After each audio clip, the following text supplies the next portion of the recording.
이때 하나님이 작정하신 것은 홍수로, 물로 사람들을 싹 다 썰어버리겠다. 하나님이 처음 물을 작정하신 이유를 우리는 지난주에 하나님이 만드신 창조의 세계를 그래도 들었으니까 잘 보세요. 원래 지구가 물로 몽땅 쌓여 있었어요. 몽땅 쌓여 있었는데 하나님이 이 물을 궁창 밖의 물과 궁창 안의 물로 나누시는 장면이 나와요. 나눠놨던 거를 간단합니다. 합치면 옛날로 돌아가는 거예요. 그게 노아 홍수라고 생각하시면 됩니다. 간단하게 합치면 그냥 다 물에 잠겨버리니까. 자, 6장을 보시면 그래도 하나님이, 여러분 하나님의 특징 가운데 하나가 하나님은 심판 중에도 긍휼을 잊지 않으시는 분이세요. 그러니까 화가 나서 나무를 팍 잘라도 뿌리는 안 뽑아. 그런 이야기가 6장의 이야기예요. 그래서 하나님이 그래도 이 땅에 씨앗은 하나 남겨야 되지 않겠나. 그래서 택한 사람이 누구냐 하면 노아라는 사람입니다. 노아와 그의 가족, 아들 셋, 며느리 셋, 부인까지 해서 총 8명. 그래서 강남의 어떤 한의원에서는 또 8명이 남았기 때문에 인간의 체질은 8체질이다. 이래가지고 또 그 8체질을 주장하는 한의사분들도 계세요. 실제로 우리 저랑 이제 같이 공부하는 연예인들 중에 그거 맨날 이거 8체질 해가지고 8체질대로 음식 먹는 그런 친구도 있어요. 원래 우리가 사상체질이라고 4가지 체질을 많이 이야기했는데, 우리 그 이재마 선생님이 사상체질이라고 4가지 체질을 이야기했는데, 그분 아마 한의사 선생님 제가 안 뵀는데, 직접 안 뵀는데 아마 교회 다니시는 분 같아요. 노아 홍수에 8명이 살아남았기 때문에 8체질이다 이래가지고 또 8체질을 주장하는 분이 계신데, 아무튼 이 노아가 선택이 됐죠. 자, 제가 뭐 웬만해서는 1번, 2번 쉽게 질문을 하는데 이 앞에 계신 4분은 뭐 이렇게 특공대인가? 지난주부터 계속 앞에 4분이 이렇게 나란히 앉아가지고 뭐 개하세요? 4분이? 아무튼 좋아요. 자, 4분이 앞에 계시니까 요거는 좀 제가 좀 주관식으로 좀 질문을 하고 싶어요. 제 눈을 피하지 마세요. 저를 좀 봐주세요. 자, 그러면 하나님이 노아와 노아의 가족, 사실 노아를 대표로 해서 그 가정을 선택한 거잖아요. 노아를 선택했는데 무슨 특별한 이유가 있었다고 생각해요? 넌 가만히 있고. 어떠세요? 뭐 특별한 이유가 있을까요?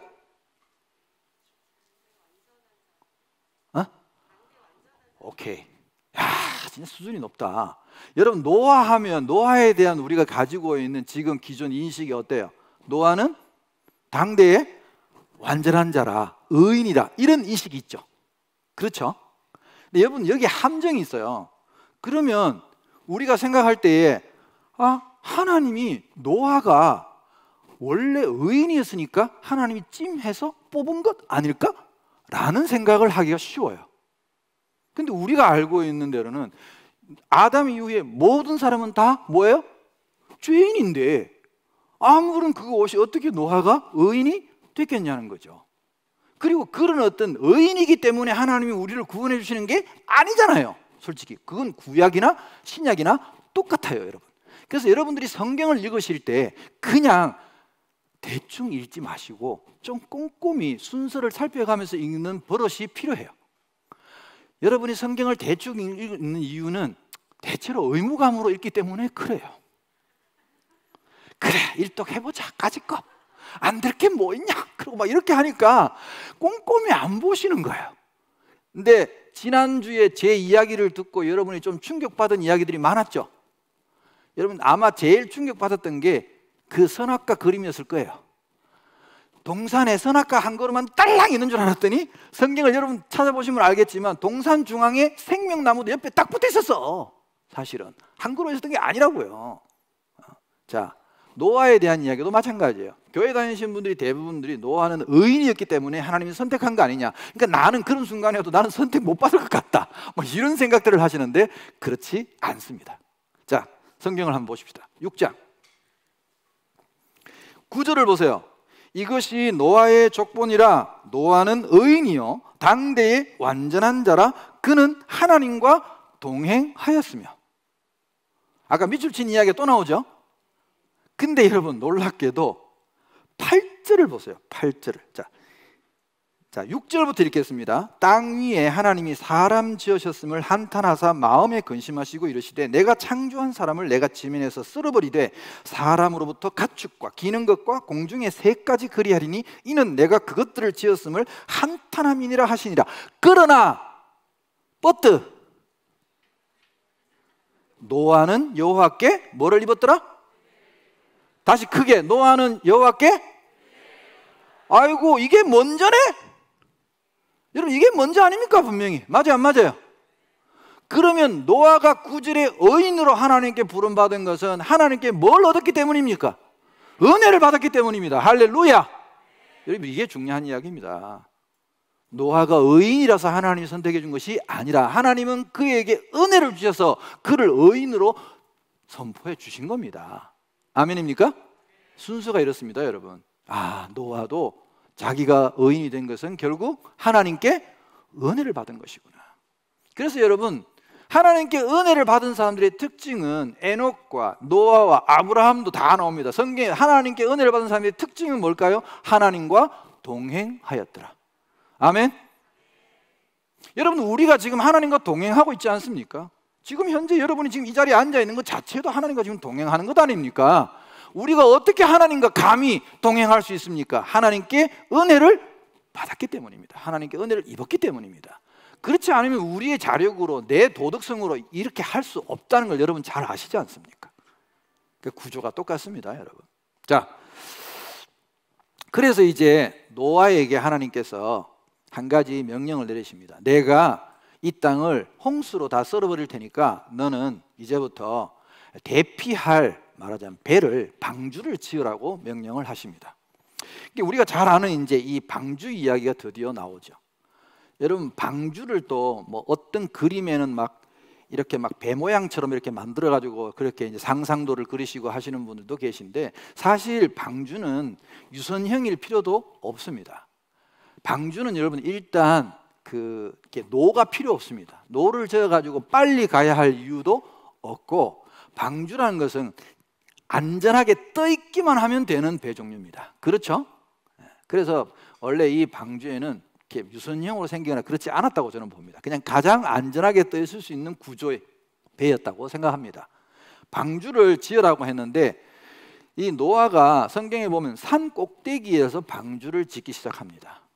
세 아들과 함께 방주를 짓는데 그 크기가, 그 규모가 장난이 아니죠.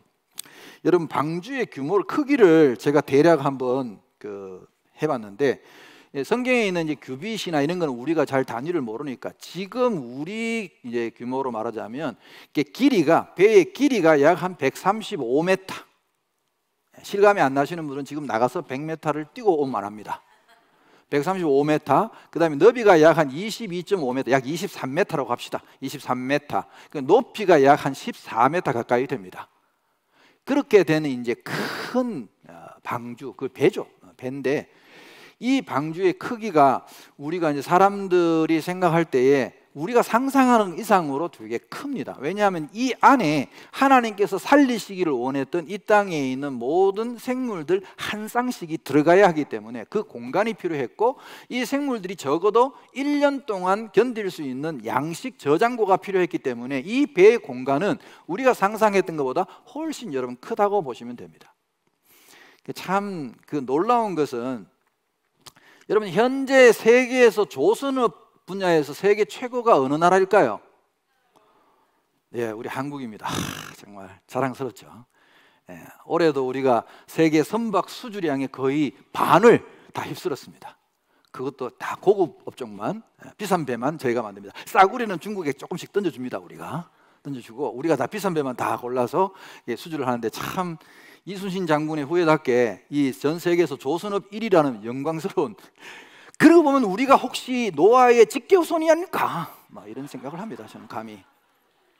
아무튼 그 조선 배를 설계하시는 분들의 그 설계자들의 이야기를 들어보면, 바다에서 배는 가장 중요한 게 안전성 아닙니까? 그래서 배가 가장 안전하게 떠 있을 수 있는 비율이, 배의 크기의 비율이, 이 길이와 너비의 비율이 6대 1입니다.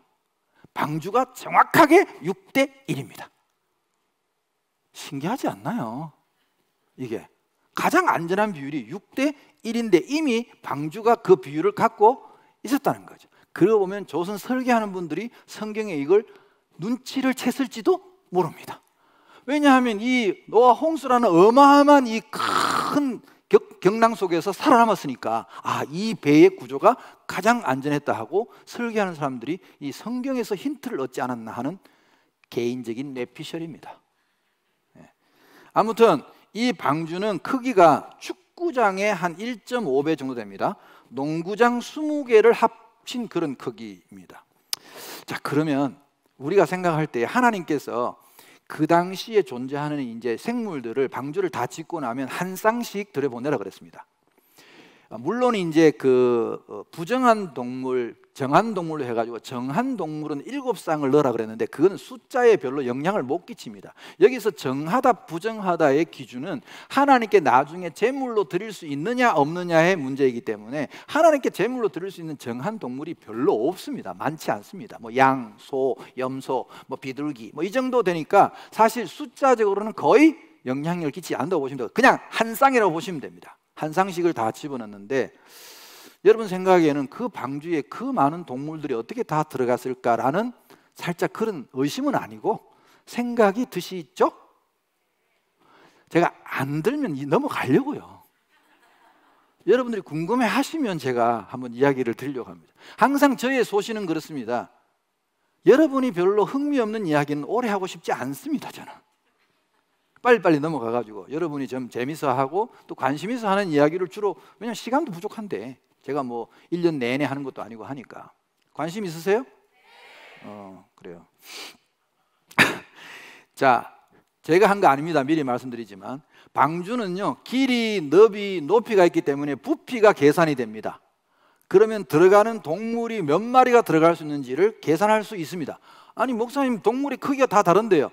이때 필요한 게 평균 크기 아닙니까? 수학자들이 이런 거 다 계산합니다. 그래서 현재 그때 동물의 종류가 얼마나 많은지 크기가 얼마나 컸는지는 지금 사람들이 추측해봐야 헛일이고, 현재 이 지구상에 있는 동물들의 평균 크기를 수학자들이 냈는데 놀랍게도 양이랍니다.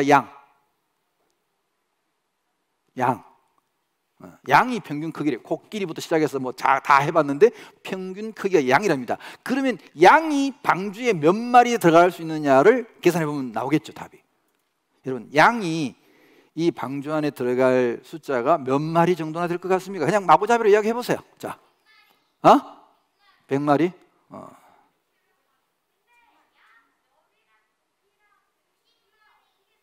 따지지 말고. 지금 그런 거 계산할 시간이 없어. 1000마리. 왜 다른 분들은 다 뭐 전혀 상상이 안 가시나요? 20만 마리. 너무 크게 쓰셨습니다. 20만 마리. 조금 줄여서 이게 평균적으로 계산을 해봤는데 양이 약입니다. 대략 12만 5천 마리 정도가 들어간답니다. 오늘은 전부 다 간이 안 좋으신가 보네요. 안 놀라시는 걸 보니까 12만 5천 마리가 들어가는데, 그러면 현재 지구상에 있는 동물들의 한 쌍씩이니까 여러분 계산을 한번 제가 해봤거든요. 포유류가 현재 지구상에 알려진 포유류만 약 3,500종 정도 됩니다. 계산을 해보세요. 조류가 새들 종류가 약 8,600종입니다. 그 다음에 파충류와 양서류를 합쳐서 5,500종. 그래서 총 모든 동물의 종류가 17,600종. 한 쌍에 들어가야 되니까 곱하기 2를 하니까 35,200마리가 됩니다. 아까 양이 몇 마리 들어간다고요? 12만 5천 마리. 그러면 모든 생물들이 한 쌍씩 다 들어가고도 공간이 남아요, 안 남아요? 남죠. 그 공간에는 뭘 했을까요? 양식을 저장했죠. 그렇죠. 1년 동안 할 수 있는 양식 저장 창고가 충분했다는 겁니다.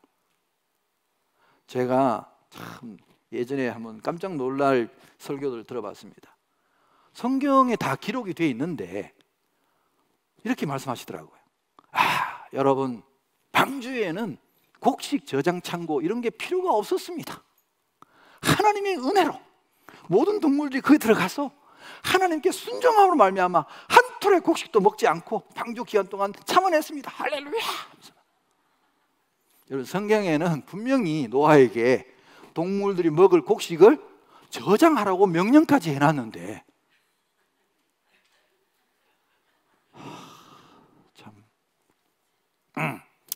자, 그래서 이제 드디어 방주를 지었는데, 여러분, 이 방주를 짓는 동안에 노아를 비롯해서 노아의 가족들이 얼마나 많은 고초를 겪겠는가를 생각을 해봅니다.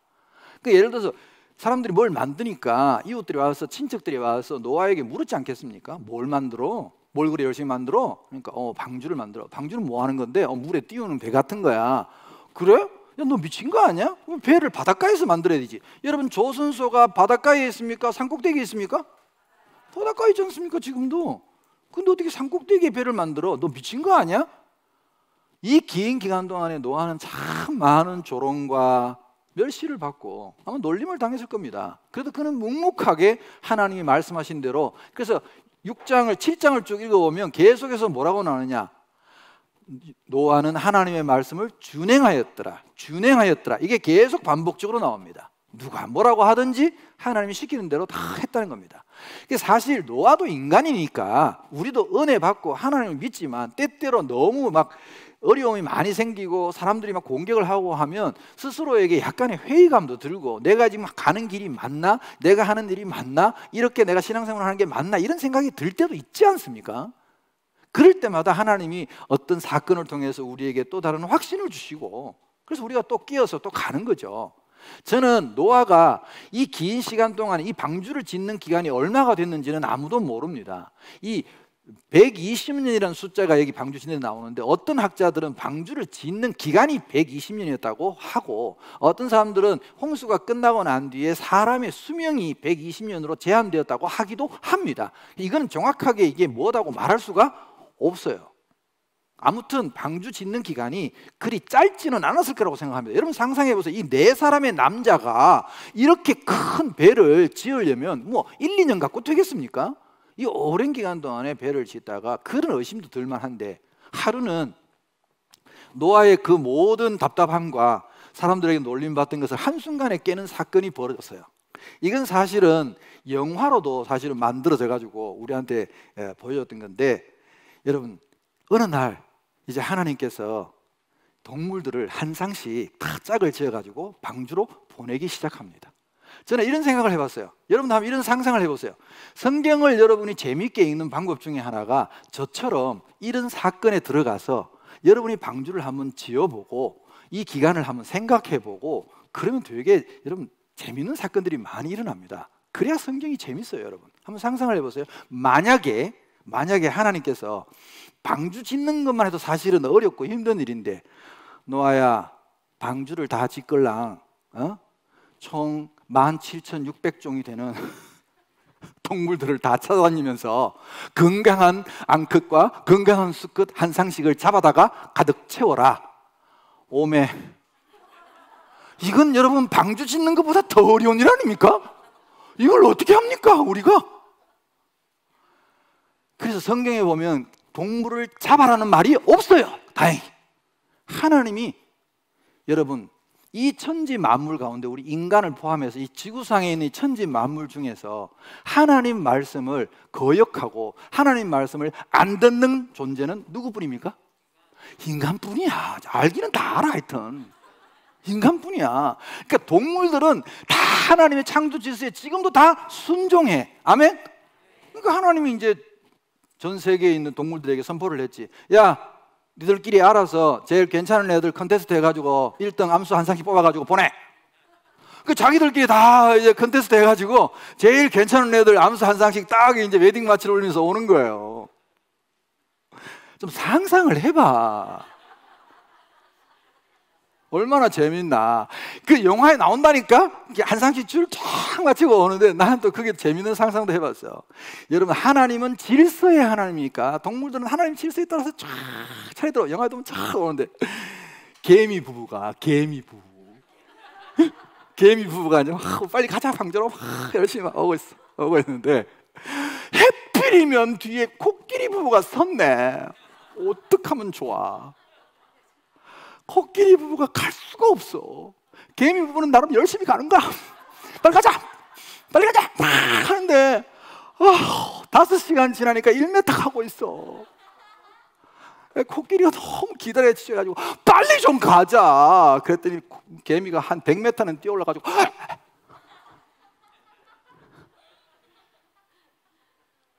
아무튼 그렇게 오는 장면을 한번 상상해 보세요. 노아가 어떤 생각이 들었겠어요? 이 방주의 명령은 정말 하나님께서 하신 게 분명하구나. 여러분, 그 광경을 노아는 눈으로 봤을 것 아닙니까? 줄을 지어서 그 동물들이 한 쌍씩 웨딩 마치를 올리면서 오는 그 장면을 보고 얼마나 기가 막혔겠습니까? 확실히 들었겠죠. 그것은 하나님의 일이다. 여러분들이 하나님의 일을 하시다가 어떤 때는 때로는 지루하고 때로는 힘들고 때때로 의심이 들 때에도 하나님께서 말씀을 통해서 또 여러분의 기도의 응답을 통해서 혹은 다른 많은 주변의 사람들을 통해서 여러분에게 확신을 주실 때가 반드시 있습니다. 그 확신을 여러분 볼 수 있는 눈을 키우셔야 됩니다. 자, 다 들어갔습니다. 각자 자리에 다 차지하고 앉아서 드디어 하나님께서 방주의 문을 닫으십니다. 여러분, 성경을 잘 보시면 방주의 문은 우리가 신약적으로 말하면 구원의 문과 동일하게 여깁니다. 그래서 구원의 문은 사람이 열고 닫을 수가 없습니다. 그래서 방주의 문은 성경을 정확히 보시면 하나님께서 닫으셨다고 표현합니다. 나중에 여실 때도 마찬가지 하나님께서 여시는 겁니다. 자, 방주의 문이 쿵 닫혔습니다. 그리고는 7일간 비도 오지 않고 방주의 문이 닫힌 상태로 7일간 시간이 흐릅니다. 그 기간 동안에 노아와 모든 생물들은 거기서 하나님의 심판을 기다리고 있는 거죠. 자, 7일 후에부터 비가 쏟아지기 시작하는데 사실 그 이전까지는 지구는 비라는 개념이 없었습니다. 비라는 개념 자체가 없었어요. 근데 성경을 묘사를 여러분 한번 보시기 바랍니다. 자, 7장 펴신 거 보시고 성경을 한번 다 펴보세요. 7장 10절부터 보겠습니다. 9절부터 볼게요. 하나님이 노아에게 명하신 대로 암수 둘씩 노아에게 나와 방주로 들어갔으며 7일 후에 홍수가 땅에 덮이니 노아가 600세 되던 해 둘째 달 곧 그 달 11의 날이라. 여러분, 성경에 이렇게 둘째 달 몇 년 몇 날짜를 기록하는 것은 이 사실이 팩트라는 거를, 역사적인 사실이라는 걸 강조하기 위해서 이럴 때는 꼭 날짜를 씁니다. 그걸 기억해 두시면 좋겠어요. 그래서 그날에, 자, 순서를 잘 보세요. 큰 기품의 샘들이 터지며, 큰 기품의 샘들이 터졌다고 합니다. 큰 기품의 샘들이 터졌다는 의미를 오늘날로 해석하자면 우리가 화산 폭발로 보시면 됩니다. 화산 폭발.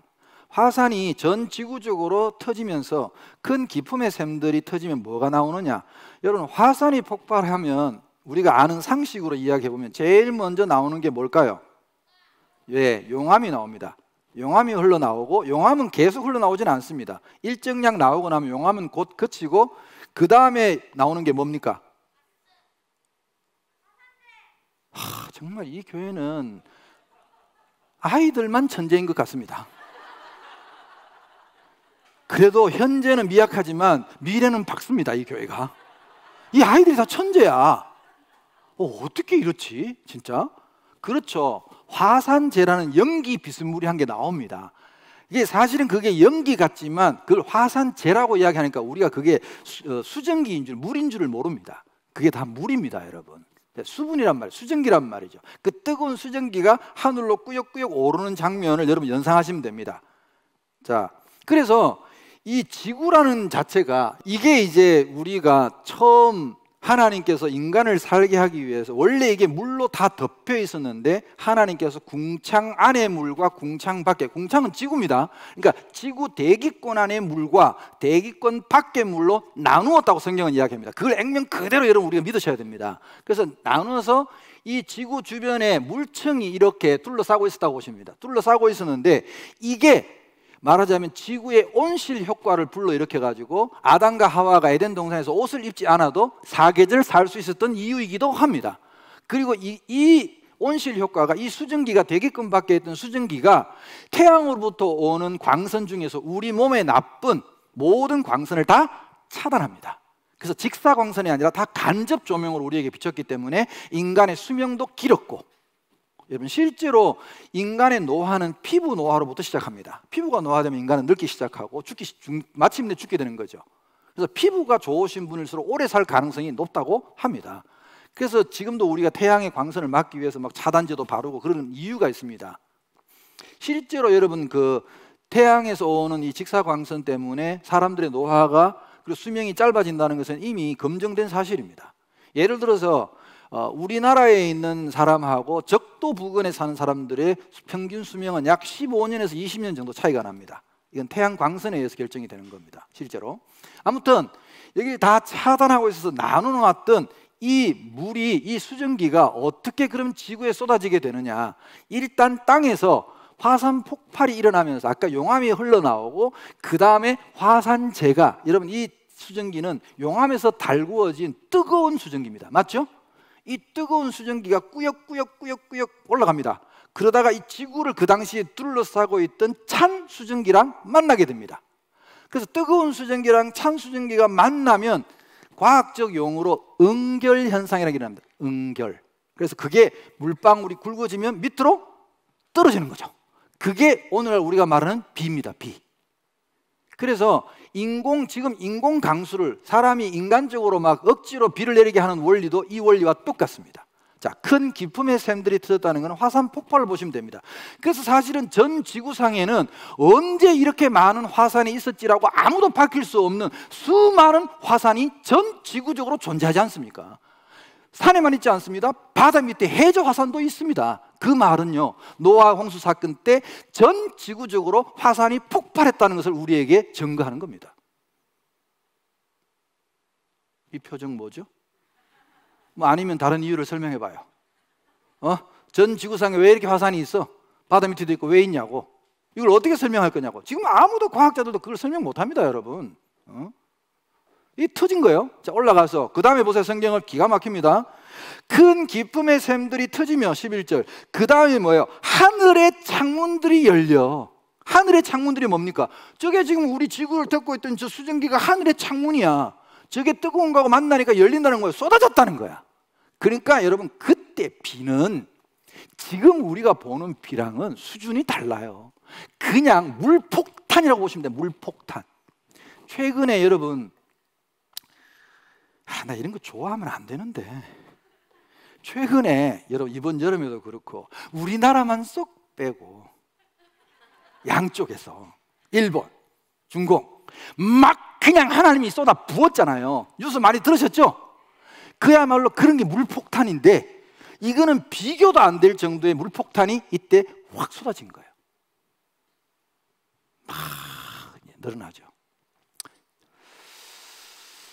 그리고는 이제 온 세상이 물에 잠기기 시작합니다. 뭐 아마 걷잡을 수 없었을 거예요. 그러니까 이게 원래 나눠놨던 것이 원래 합쳐지는 과정이니까 그 과정에서 어마어마한 물의 이동량이 생겼을 거고, 그래서 여러분 그 미국의 유명한 그 계곡 있지 않습니까? 큰 계곡 그랜드 캐년. 맞아요. 그 그랜드 캐년은 성지 순례로 가는 팀들이 많습니다. 우리 연예인들도 이렇게 많이 다녀와가지고 저한테 그 이야기를 엄청 감동을 저는 못 가봤거든요. 그랜드 캐년이 그 만들어진 그 계곡은 아무리 과학적으로 설명하려고 해도 뭐 시내 물이 흐르다가 몇천 년에 걸쳐서 깎았다, 그게 안 되는 이야기랍니다. 한 번에 어마어마한 물이 이게 흘러야 가능한.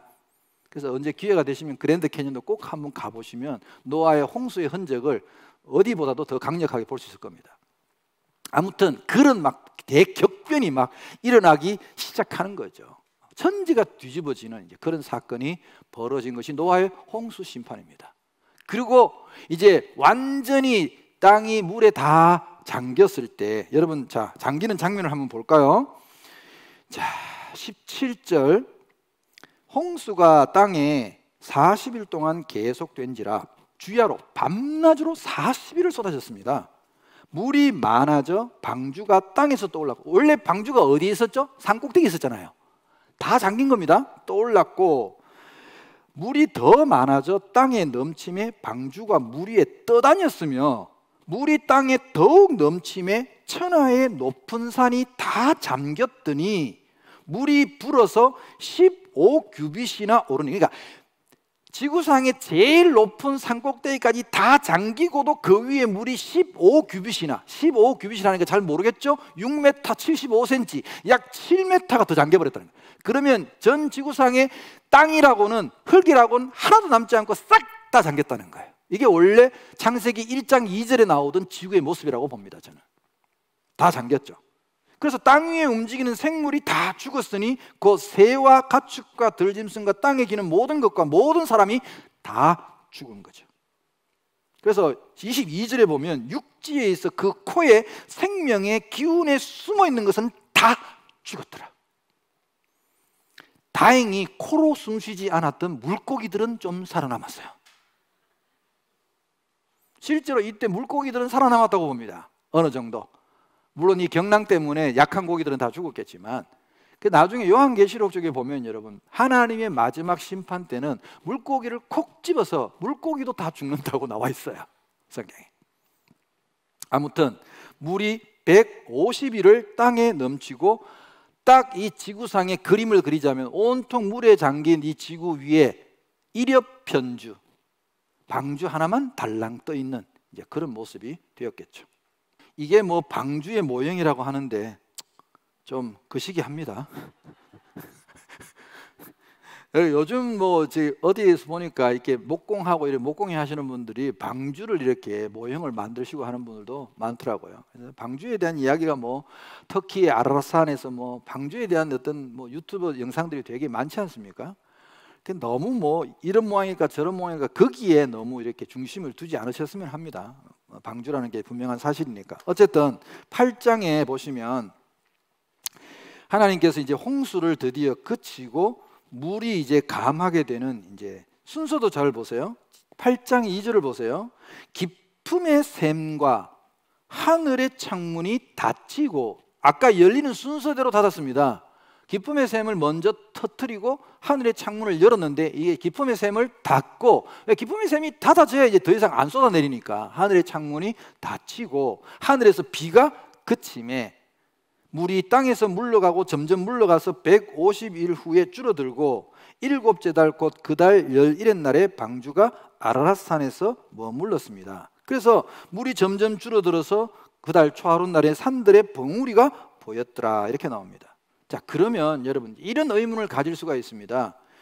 자, 전 지구가 물에 다 잠기고 방주만 하나 달랑 떠 있었는데, 그러면 그 물들은 어디로 갔을까? 그러면 하나님이 다시 이 물들을 대기권 밖으로 날려보냈을까? 그럼 날려보냈으면 지금도 대기권 밖에 물이 감싸고 있어야 되는데 지구를, 지금 그렇지 않지 않습니까? 그럼 이 물들은 다 어디로 갔을까? 여러분, 우리가 과학적 사실 중에 질량 보존의 법칙이라는 게 있습니다. 이 대기권 안에 어떤 물질이 있으면 그게 이 안에 다 있어야 됩니다. 어디 딴 데로 갈 수가 없어요. 그래서 하나님이 참 또 머리를 쓰셔가지고 이 물을 이제 또 나눠야죠. 그래서 어떻게 했느냐? 간단하지 않습니까? 이 지구상에 물을 남기려고 하니까 사람이 살 땅은 확보를 해야 되니까. 그래서 제가 생각할 때는 이거는 뭐 제 생각뿐만 아니라 창조과학회나 이제 많은 이제 이런 지질학자들이나 이런 분들의 의견을 빌자면, 성경에 우리가 하나님께서 처음 인간을 만드시고 육지와 바다를 가르실 때는 비율이 육지가 7, 바다가 3이었다고 생각합니다. 육지가 70%, 바다가 30%라고 생각합니다. 왜냐하면 지금도 여러분 바다 밑에 무슨 뭐 사라진 대륙 어쩌고 저쩌고 그런 이야기 굉장히 많지 않습니까? 가장 중요한 힌트는 하나님께서 이 사람을 만드시고 생육하고 번성하라, 그리고 땅에 편만하라, 골고루 흩어져서 살아라 그랬는데, 이때 성경에 흩어질 때는 배가 필요하다 이런 말을 안 했잖아요. 육지가 다 연결되어 있었다는 의미라고 저는 봅니다. 다 걸어서 갈 수 있는 그런 상태였다고. 물이 불어남으로 인해서 육지가 다 중간중간에 끊어진 거예요, 사실은. 그래서 이 물을 어쩔 수 없이 하나님이 비율을 바꿉니다. 그때부터 이 두 번째 홍수 이후에 물과 육지를 나누시면서 바다를 7, 육지를 3으로 하신 겁니다. 그래서 현재 지구의 비율은 어떻습니까? 바다가 7, 육지가 3입니다. 이래 갖고도 부족하니까 하나님께서 물을 가둬야 되니까 어떻게 합니까? 물을 가두려면 여러분 어떻게 해야 됩니까? 땅을 파야죠. 땅을 파야 되죠. 그래서 성경에 보면 이 산은 들어 올리고, 이걸 들어 올려야 계곡이 깊어질 것 아닙니까? 물을 깊게 가두는 거죠. 그래서 바다를 깊게 파가지고 깊은 물을 가둔 거예요. 그러니까 지금도 여러분 바다가 깊은 데 가면 아직도 우리 인류가 가장 모르는 분야가 바다라고 합니다. 바다 속을 모르는 거예요. 왜? 다 내려가 볼 수가 없으니까. 지금 태평양, 세계에서 제일 큰 바다가 태평양인데, 태평양 같은 데 뭐 이런 데 깊은 데는 준비들을 하세요. 1만 미터가 넘는 바다도 있습니다.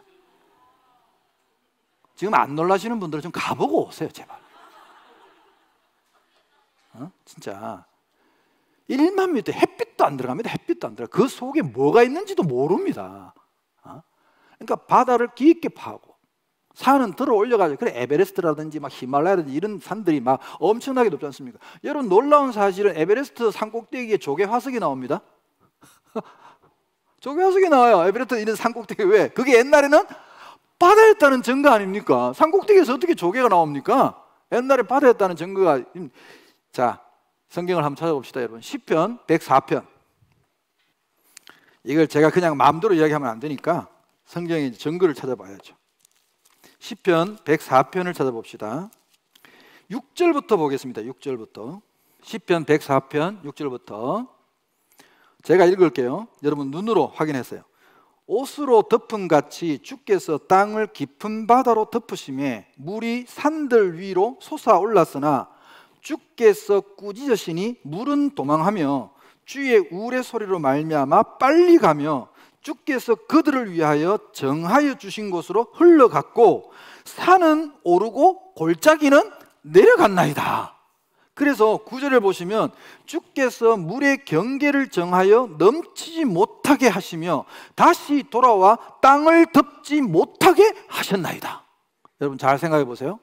여러분 바다 놀러 다 한 번 가보셨죠? 네. 바다에 가면 어떻게 파도가 막 밀려오죠? 밀려가지고 나를 덮칠 것 같은데 이상하게 모래사장에만 오면 스르륵 스르륵 힘이 빠지죠? 여러분 그게 그냥 된다고 생각하십니까? 아닙니다. 하나님이 경계를 정하신 거예요. 거기까지. 그래서 못 오는 거예요, 파도가.